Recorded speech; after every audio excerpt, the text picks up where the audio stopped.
اعوذ باللہ من الشیطان الرجیم بسم اللہ الرحمن الرحیم اولئک علی ھدی من ربہم واولئک ھم المفلحون۔ ایسے ہی لوگ اپنے رب کی طرف سے ہدایت پر ہیں اور ایسے ہی لوگ فلاح پانے والے ہیں۔ کیسے لوگ؟ سورہ البقرہ کی پہلی 4 آیت میں ہم نے پڑھا تھا کہ یہ اللہ کی کتاب ہے، اس میں کوئی شک نہیں، لیکن اس میں ہدایت صرف ان لوگوں کے لیے جو گناہوں سے بچتے ہیں۔ اسلام میں داخل ہونے کے لیے گناہوں سے بچنا پہلی شرط ہے، نیکی کرنا اگلی شرط ہے۔ آپ نیکیوں پہ نیکیاں کیے جائیں، لیکن آپ حرام مال کمائیں، حرام کھائیں، جھوٹ بولیں، دغا دیں، دھوکہ دیں، چوریاں کریں، ڈکیتیاں کریں، سود کھائیں یا سود کے مال جو ہے وہ آگے چلائیں، تو آپ کو قرآن سے کوئی فائدہ نہیں ہوگا،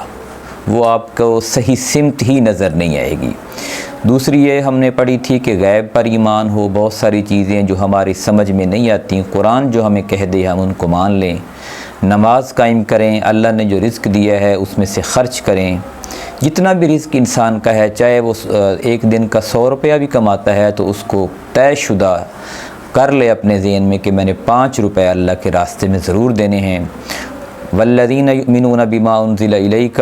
اور اس کتاب پر اس کا ایمان ہو، یعنی قرآن اور اس سے پہلے جو الہامی کتابیں ان پر ایمان، کیونکہ ساری کتابیں جو ہیں وہ اللہ کی ہیں اور سب میں پیغام ایک جیسا ہے۔ وبالآخرۃ ھم یوقنون، اور آخرت پر ان کا یقین۔ آج کی ہم نے یہ آیت پڑھی کہ ایسے ہی لوگ جو یہ کام کریں جو 4 آیتوں میں ہم نے پڑھا ہے، انہیں کوئی اللہ تعالیٰ ہدایت دے گا اور انہیں کوئی اللہ تعالیٰ کی طرف سے فلاح نصیب ہوگی۔ ہدایت سے مراد ہے راستہ، یعنی وہ راستہ جو آپ کو صحیح سمت میں آگے لے کر جائے گا اور جنت تک پہنچائے گا، اور فلاح کامیابی ہے جو قیامت والے دن انسان کو جہنم سے بچا کر جنت میں لے جائے گی۔ جیسا کہ آگے قرآن میں بھی آتا ہے کہ ہر شخص نے موت کا ذائقہ چکھنا ہے، اور کامیاب وہ ہے جو قیامت والے دن دوزخ سے بچ گیا اور جنت میں چلا گیا۔ جہاں تک دنیا کی زندگی کا تعلق ہے تو یہ تو ایک دوسرے کے اوپر بڑھوتری حاصل کرنے میں لوگ لگے ہوئے ہیں، کوئی طاقت میں، کوئی دولت میں، کوئی اولاد میں، کوئی شان میں، کوئی خوبصورتی میں، کوئی بڑے بڑے مکانات اور محل بنانے میں، کوئی بڑی بڑی گاڑیاں لینے میں، ایک دوسرے کو دکھانے میں لگے ہوئے ہیں کہ ہم بڑے ہیں، لیکن اللہ کے نزدیک جو کامیابی ہے وہ جنت کا حصول ہے۔ ان الذین کفروا، اور جو لوگ یہ کام کرنے سے انکار کر دیں، یعنی نہ تو وہ گناہوں سے بچتے ہیں، جو کام دل میں آتا ہے کیے جاتے ہیں، نہ وہ نماز پڑھتے ہیں، نہ وہ اللہ کے دیے ہوئے رزق میں سے خرچ کرتے ہیں، نہ ان کا آخرت پر یقین ہے، ان کو آپ جتنا مرضی قرآن پڑھ کے سنائے جائیں ان کو فائدہ نہیں ہوگا قرآن سے، یا خود بھی وہ پڑھتے رہیں تو ان کو فائدہ نہیں ہوگا۔ بدقسمتی یہ ہے کہ یہ تو مطلب ہے کہ اسلام کی طرف لے جانے والا سبق ہے، لوگ تو قرآن پڑھتے ہی نہیں ہیں۔ کتنے معاشرے کے لوگ ہیں جو روزانہ کا 1 آیت یا 2 آیت سمجھ کے پڑھتے ہوں، شاید ہی گنے چنے ہوں، ورنہ چند صورتیں لوگوں نے رٹی ہوئی ہیں، وہ بھی اس لیے کہ یہ برکت کی صورتیں ہیں، اس سے ہمارا رزق میں اضافہ ہوگا، گھر میں برکت آئے گی اور سکون مل جائے گا۔ حالانکہ اسلام میں ایسا کوئی کنسیپٹ نہیں ہے۔ اسلام کا کنسیپٹ یہ ہے کہ آپ قرآن کو سمجھ کر پڑھو اور اس کے اوپر عمل کرو۔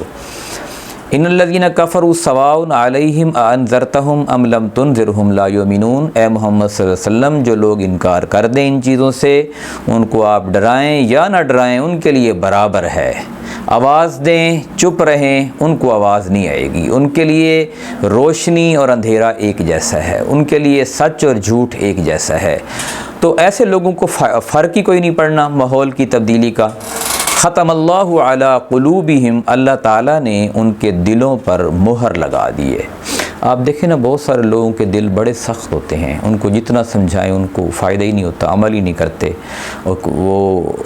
نقصان کی طرف ہی ہمیشہ جاتے ہیں۔ تو ایسے لوگوں کو اللہ تعالیٰ نے ان کے جو دل ہیں مہر لگا دی ہے، وہ صحیح بات کی پہچان ہی نہیں کرتے۔ وَعَلَىٰ سَمْعِهِمْ، اور ان کے کان جو ہیں وہ بھی صحیح بات نہیں سنتے، ان کو صحیح بات اچھی ہی نہیں لگتی، ان کو شیطانی بات اچھی لگتی ہے، غیبت سننا اچھا لگتا ہے، یا گانا سننا اچھا لگتا ہے، یا بے حیائی کے کام جو ہے وہ سننا اچھا لگتا ہے، ان کو اچھی بات جو ہے، جو نیکی کا کام ہے وہ اچھا نہیں لگتا۔ وَعَلَىٰ أَبْصَارِهِمْ غِشَاوَةٌ، اور ان کی آنکھوں پر پردے پڑ جاتے ہیں، یعنی ان کی آنکھیں صحیح بات کو پسند ہی نہیں کرتی، صحیح عمل کو وہ دیکھ کر ان کو تسکین ہی نہیں ہوتی، ان کی آنکھوں کو سکون ہی اسی بات میں آتا ہے کہ وہ ایسے کام دیکھیں، کھیل تماشا اور بے حیائی اور بغیرتی اور یہ دو نمبری اور اسی چیز میں۔ وَلَهُمْ عَذَابٌ عَظِيمٌ، ان کے لیے دردناک عذاب ہے۔ یعنی جو اللہ تعالیٰ کی جو شروع کی صفات ہیں کہ جو شرائط رکھی ہیں کہ ان شرائط کو اگر آپ عمل نہیں کریں گے تو آپ کو قرآن سے کوئی فائدہ نہیں ہوگا، نہ آپ کا دل آپ کا ساتھ دے گا، نہ آپ کی آنکھیں آپ کا ساتھ دیں گی، نہ آپ کا جو کان آپ کے ساتھ دیں گے۔ دیکھیں اب ہمیں سب کو پتہ ہے کہ یہاں باہر نکلنے کا یہ راستہ ہے، لیکن جس انسان کی آنکھیں کام ہی نہ کر رہی ہوں گی وہ کبھی بھی یہاں سے ہو کے ادھر نہیں جائے گا، وہ کبھی ادھر جائے گا، کبھی ادھر جائے گا، کبھی ادھر جائے گا، کبھی ادھر جائے گا، کیونکہ اس کی آنکھیں کام ہی نہیں کر رہی۔ تو جب انسان کی آنکھیں کام ہی نہ کریں تو وہ صحیح اور غلط کو پہچان ہی نہیں کر سکتی، وہ غلط کی طرف زیادہ جاتی ہیں، غلطی کے چانس اس میں زیادہ ہوتے ہیں۔ اللہ تعالیٰ سے دعا ہے کہ ہمیں قرآن کو صحیح معنوں میں سمجھنے اور عمل کرنے کی توفیق عطا فرمائے۔ جزاک اللہ۔ آج ہماری 3 آیات ہیں، 5، 6 اور 7۔